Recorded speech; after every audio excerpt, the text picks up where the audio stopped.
நண்பர்கள் அனைவருக்கும் இனி வணக்கம். நண்பர்களே, இந்த வீடியோவில் ஒரு மிக முக்கியமான அப்டேட் தான் பார்க்க போகிறோம். அதாவது வந்து எப்படி நம்ம சர்டிஃபிகேட்டில் இருக்கிற date of birth, name change, அதாவது நேம் இதெல்லாம் வந்து சேஞ்ச் பண்ணுறது அப்படின்றத பார்க்க போகிறோம். இந்த தகவலை பார்க்கறதுக்கு முன்னாடி நம்ம சேனலை நீங்கள் இன்னும் சப்ஸ்கிரைப் பண்ணலையா, உடனே சப்ஸ்கிரைப் பட்டன் இது சப்ஸ்கிரைப் பண்ணிங்க, கூட பெல் ஐக்கானை கிளிக் பண்ணி ஆல் அப்படின்னு வந்து செலக்ட் பண்ணிங்க. இப்போ பார்த்தீங்கன்னா நமது சேனல்லையும் பார்த்தீங்கன்னா கமெண்ட் பாக்ஸில் ஒரு நண்பர் வந்து தொடர்ந்து கமெண்ட் பண்ணிகிட்ருக்காரு. அதாவது வந்து அவர் வந்து லேட்டரல் என்ட்ரியாக ஜாயின் பண்ணாராம். இப்போ 6th செமஸ்டர் படிக்கிறாராம். ஆனாலும் அவர் டேட் ஆஃப் பர்த் வந்து சர்டிஃபிகேட்ஸில் வந்து மாறவே இல்லை. காலேஜில் வந்து டேட் ஆஃப் பர்த் மாறவே இல்லை. அதை பற்றி நம்ம பிரின்ஸிபல்கிட்ட ஹெச்ஓடிகிட்டலாம் சொல்லியாச்சு. இருந்தாலும் மாறலை அப்படின்னு வந்து தொடர்ந்து கமெண்ட் பண்ணிகிட்ருக்காரு. ஸோ அவருக்கும் இந்த வீடியோ வந்து யூஸ்ஃபுல்லாக இருக்கும், மற்றவர்களுக்கும் இந்த வீடியோ வந்து யூஸ்ஃபுல்லாக இருக்கும். அதாவது வந்து இது முன்னாடி டேட் ஆஃப் பர்த் வந்து செக் பண்ண சொல்லுவாங்க. அதாவது எப்படின்னா வந்து எக்ஸாம் முன்னாடி பார்த்திங்கன்னா நாமினல் ரோல் அப்படின்னு ஒன்று ரிலீஸ் பண்ணுவாங்க. அதில் பார்த்திங்கன்னா register number, name, date of birth இதெல்லாம் கரெக்டாக இருக்கா செக் பண்ணுங்கள் அப்படின்னு சொல்லுவாங்க. சப்போஸ் அது தப்பாக இருந்தது அப்படின்னா அதுக்கு உண்டான ப்ரூஃப், அதாவது வந்து டேட் ஆஃப் பர்த்துக்கு வந்து பர்த் சர்டிஃபிகேட்டோ இல்லைன்னா வந்து அந்த 10th மார்க் ஷீட்டோ வந்து சப்மிட் பண்ணி அதை அப்லோட் பண்ணி அந்த கல்லூரியோட பிரின்ஸிபலோட சைன் போட்டு அதை டோட்டுக்கு சென்ட் பண்ணாங்கன்னா வந்து பார்த்திங்கன்னா டேட் ஆஃப் பர்த் வந்து மாறிடும்.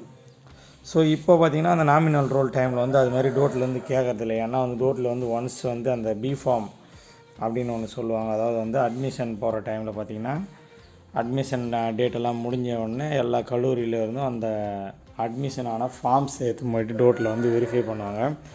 ஸோ அப்போவே டேட் ஆஃப் பர்த் சேஞ்ச் எல்லாத்தையுமே வந்து அவங்க செக் பண்ணி ரெடி பண்ணிடுறாங்க. அதனால் இப்போ வந்து லேட்டஸ்ட்டாக ஒரு 2 வருடமாக வந்து கேட்குறதே இல்லை. அதாவது வந்து நாமினல் ரோல் வரும்போது கேட்குறதில்ல. இருந்தாலும் இப்போ பார்த்திங்கன்னா அந்த கல்லூரி பிரின்ஸிபல் மூலமாக வந்து மெசேஜ் அனுப்பிச்சா வந்து அந்த டேட் ஆஃப் பர்த் சேஞ்ச் ஆகும் அப்படின்னு சொல்கிறாங்க. இருந்தாலும் இப்போ பார்த்திங்கன்னா இப்போ இந்த நண்பரும் பார்த்திங்கன்னா என்ன சொல்லியிருக்காருன்னா, ஹெச்ஓடி வைஸ் பிரின்ஸிபல் வரைக்கும் வந்து எக்ஸாம் செல் வரைக்கும் போயிட்டேன். லேட்ரல் என்ட்ரிக்கு வந்து லெட்டர் வந்து கொடுத்து கிட்டத்தட்ட 10 முறைக்கு மேலே லெட்டர் கொடுத்துட்டேன். இருந்தாலும் வந்து எந்த ஒரு சேஞ்சும் இல்லைன்னு சொல்கிறாரு. டோட்டுக்கு அனுப்பிட்டாங்க, பார்க்கலாம் அப்படின்னு சொல்கிறாங்க. அதாவது வந்து இப்போ பார்த்திங்கன்னா இன்னும் வந்து அந்த மார்க் ஷீட் வந்து ரிலீஸ் பண்ணல டோட்லேருந்து. இப்போ எக்ஸாம்பிளுக்கு இவரே வச்சுப்போம். இப்போ வந்து 6வது செமஸ்டர் படிக்கிறாருன்னா கிட்டத்தட்ட 3வது செமஸ்டர் வரைக்கும் தான் கிட்டத்தட்ட மார்க் ஷீட்டை வந்து கொடுத்துருப்பாங்க.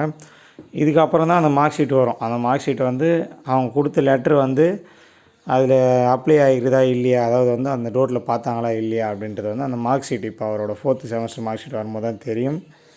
ஸோ இருந்தாலும் வந்து இப்போ ஸ்டூடெண்ட்டாக இருக்கிறவங்க நேரடியாக டோட்டை வந்து காண்டாக்ட் பண்ண முடியாது. ஓகேங்களா, கல்லூரியின் முதல்வர் மூலமாக தான் காண்டாக்ட் பண்ண முடியும். இல்லை இப்போ நம்ம படித்து முடிச்சிட்டோம் அப்படின்னா வந்து நேரடியாக அவங்க டோட்டுக்கு போய்ட்டு கம்ப்யூட்டர் சென்டரில் இதுமாரி இந்த ப்ராப்ளம் இருக்குது, அதனால் வந்து நான் கொஞ்சம் சேஞ்ச் பண்ணி கொடுங்க அப்படின்ட்டு அந்த ப்ரூஃபெல்லாம் கொண்டு போய்ட்டு அவங்க கேட்டு வாங்கலாம். இப்போதைக்கு அந்த நண்பர் வந்து கொஞ்சம் பொறுமையாக இருக்கணும். அடுத்தது மார்க் ஷீட் வரும்போது தான் அவருக்கு சேஞ்சஸ் ஆகிருக்குதா இல்லையா அப்படின்ற விஷயம் வந்து கிட்டத்தட்ட தெரியும். ஓகேங்களா, ஸோ இப்போ கல்லூரியில் படிக்கிற மாணவர் வந்து நேரடியாக டோட்டுக்கு போனாலும் அவங்க வந்து அந்த பிரின்ஸிபலை தான் பார்க்க சொல்லுவாங்க.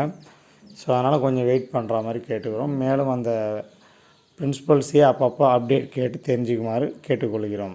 ஓகே நண்பர்களே, ஸோ இது மாதிரி தான் வந்து டேட் ஆஃப் பர்த் மற்றும் ரிஜிஸ்டர் நம்பர் டீட்டெயில்ஸ்லாம் மாற்றணும். So principal and exam select மூலமாக தான் மாற்றணும். இல்லைன்னா வந்து நீங்கள் படித்து முடிச்சிட்டிங்கன்னா டோட்டுக்கு நேரடியாக கூட போய்ட்டு கம்ப்யூட்டர் சென்டரை பார்த்து மாற்றிக்கலாம்.